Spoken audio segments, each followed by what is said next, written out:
Hey guys, it's Wattson here with episode 2 of the Late Nights with Wattson series, where we're going to be going over building tips and tricks, and I'm actually in a brand new world just for this video series where I'm going to try and teach you guys how to make really good builds, just like the one behind me. Now, what we're going to be discussing today is planning and structure. Those are two very big things when it comes to making any build look good.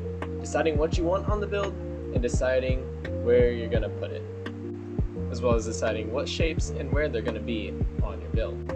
Now, when it comes to planning out your build and adding the structure, I'd say there's a rule of 3 that you have to follow. You have to have 3 structures or shapes that you are going to include in your build. And that can be 3 separate buildings, or just all shapes on one build.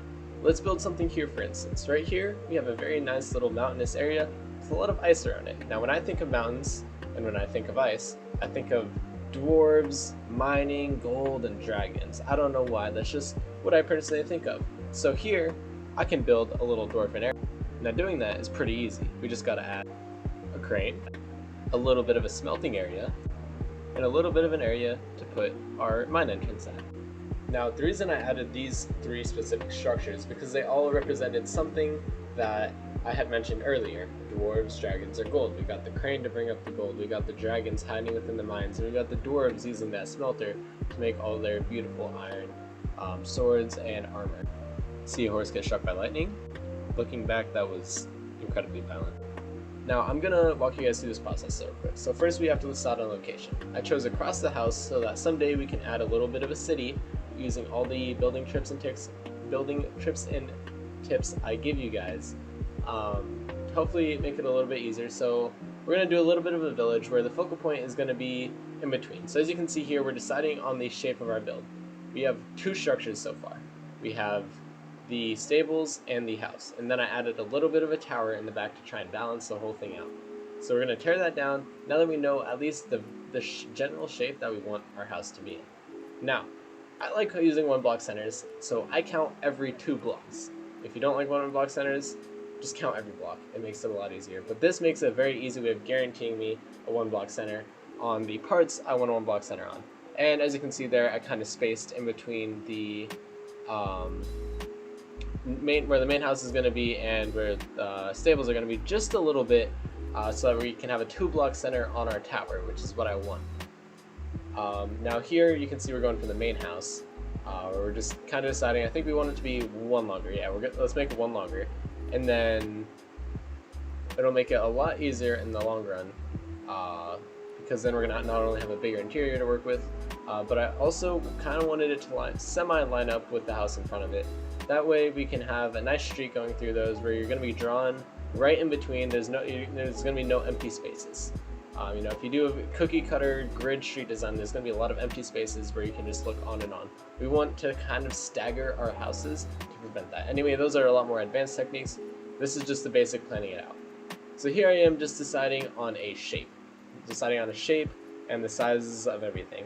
First thing we're going to do is we're going to line up, make sure that the back of our house is aligned to the front, just to ensure that we don't do anything super dumb, and then we're going to add the tower.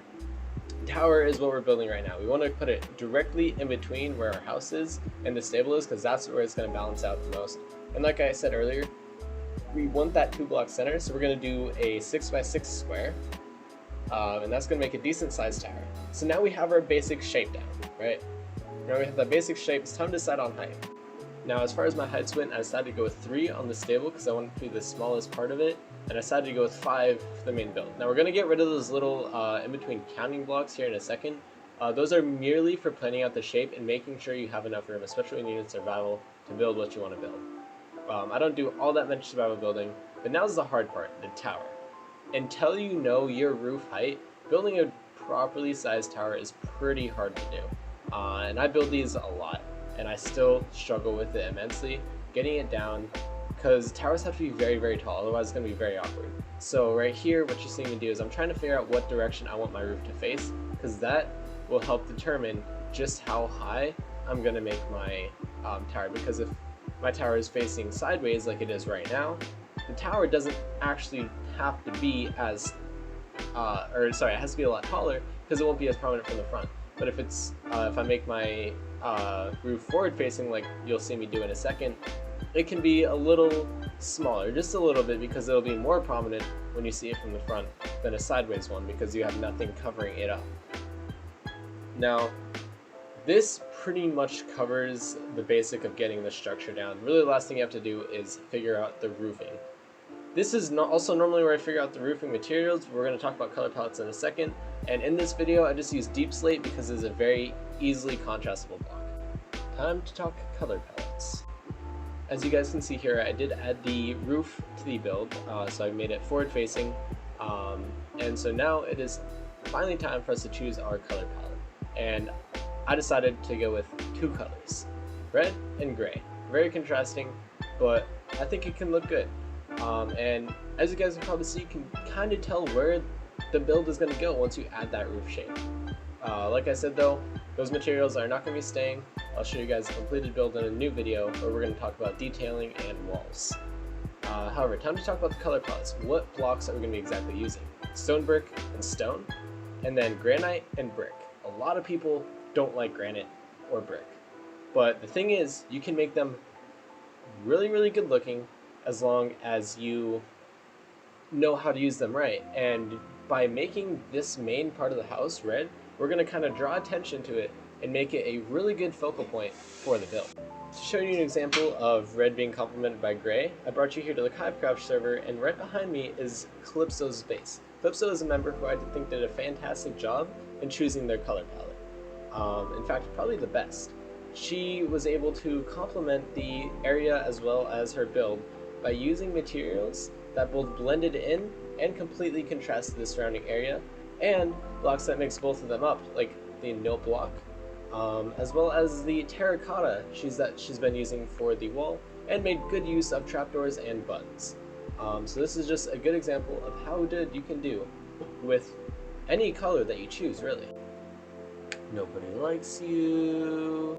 Anyway, that's gonna be all for me today, guys. Thank you guys so much for watching. I love you guys all so much. Let me know down in the comments below what you guys want to see me do next, what you guys want me to focus on, and what you guys are wanting to see from this little series I'm doing here. Next video, we will be adding more to this little house in the background here, and just remember this one thing: that wandering trader never ever existed.